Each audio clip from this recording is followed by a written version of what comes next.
أعوذ بالله السميع العليم من الشيطان اللعين الرجيم. بسم الله الرحمن الرحيم.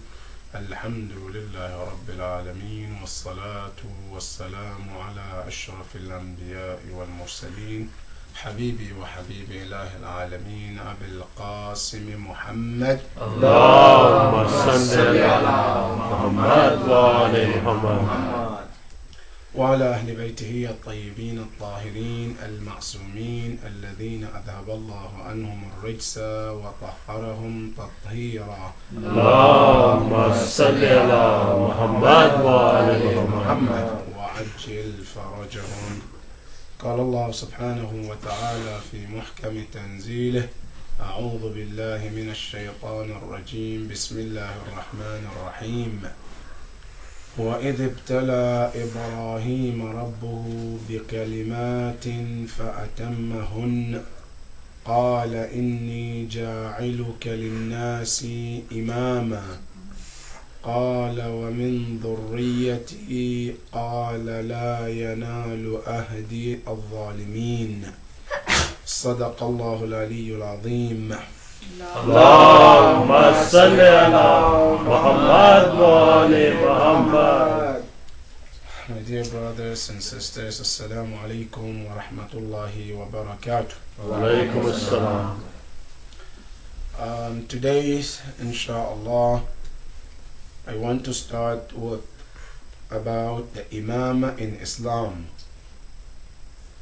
Before we proceed to the life of these infallibles, we need to clarify about the Imamat in the Quran and Imamat in the Hadith of the Prophet and the Imamat intellectual or the logic part as well. The point is that when it comes to the Prophet, the entire Muslims agreed and there is no question about the Prophet. The entire Muslims agreed that he is a messenger, a leader sent by Allah subhanahu wa ta'ala to guide the ummah, the nation. But the question is, after the Prophet, who is the next person that Allah subhanahu wa ta'ala wants to take the leadership? For that matter, Muslims has divided into two. Some Muslims said after the Prophet there is something called Imamat which continues. Some Muslims say no, there is no something called Imamat. What it is about the companions of the Prophet. That is, these two school of thought. So before we go to the route of Imamat, we need to prove that Imamat is mentioned in the Quran. And not only that, it's also one of the pillars of Islam. A lot of people do ask, they say the followers of Ahlul Bayt, you always say Imamat, Imams, Imamat, Imams. Where did that come from? Is it mentioned in the Quran? Does it have any root in the Quran or it doesn't? So we have to prove that the Imamat has a root from the Quran. And as a matter of fact, the first being to plant the seed of Imamat is Allah subhanahu wa ta'ala. The word Imamat was found by Allah subhanahu wa ta'ala. Now, in order to prove that, this ayah that we read is in Surah Al-Baqarah, where Allah subhanahu wa ta'ala is talking about one of the Prophet, and not just the Prophet, one of the Ulul Azm. Ulul Azm means one of the chosen prophets as well. Now, what the ayah says, Allah subhanahu wa ta'ala talks about this prophet, which is Prophet Ibrahim. And Ibrahim alayhi salam is the most mentioned prophet in the Quran. That's why the Quran was revealed upon our prophet Rasulullah sallallahu alayhi wa sallam. Allahumma salli ala Muhammad wa ali Muhammad. But Allah subhanahu wa ta'ala mentioned Ibrahim in the Quran more than he mentioned our prophet.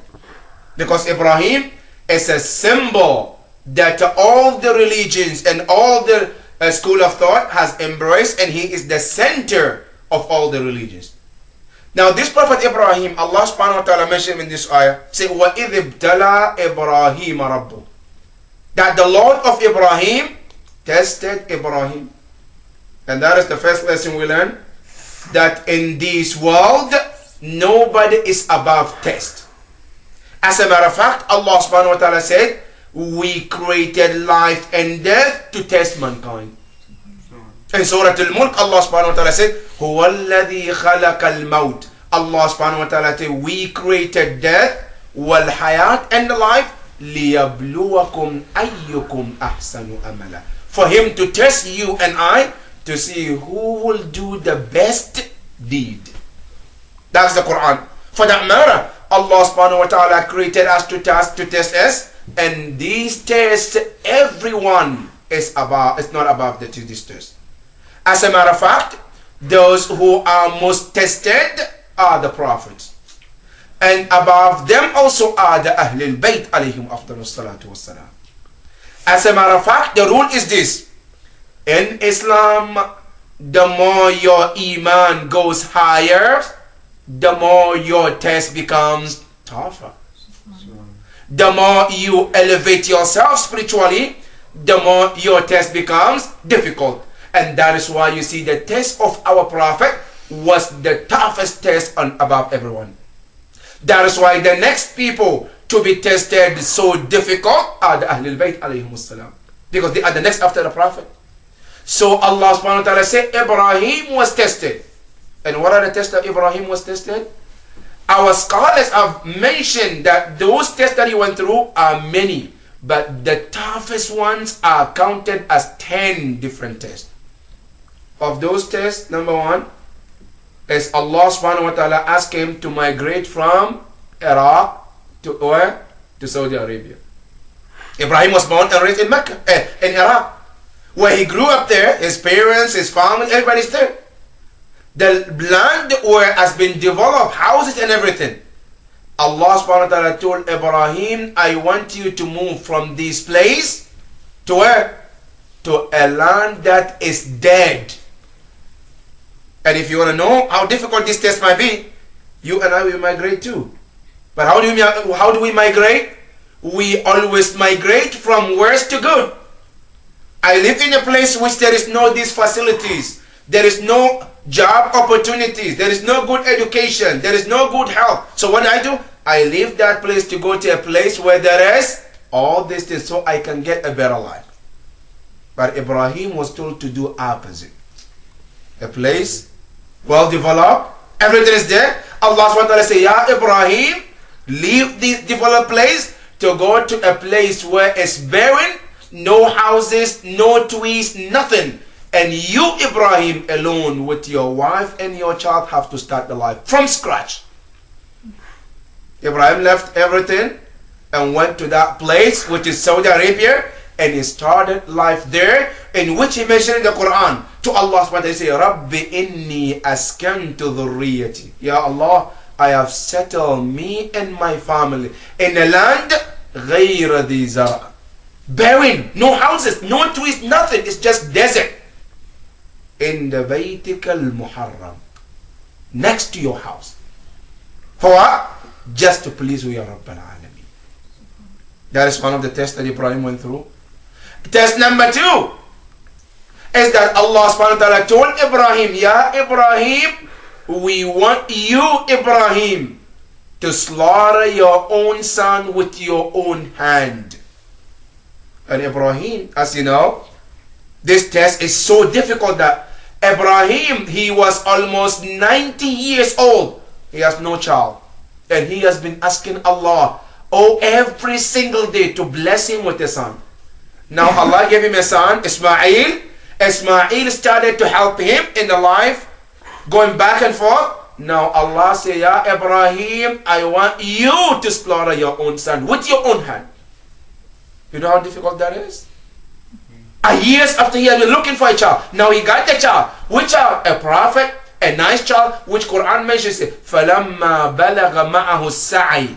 When the child get to the age where he can help his father, at the age where the father needs him, now Allah said, no, I want you to slaughter your son with your own hand.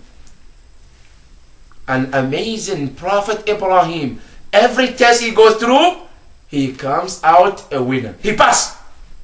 All the tests that Allah tests him, not even one test Ibrahim failed. All the tests he went through, he passed them. Now imagine after he passed all the tests, what did Allah say? Allah said, Inni ja'iluka linnasi imama.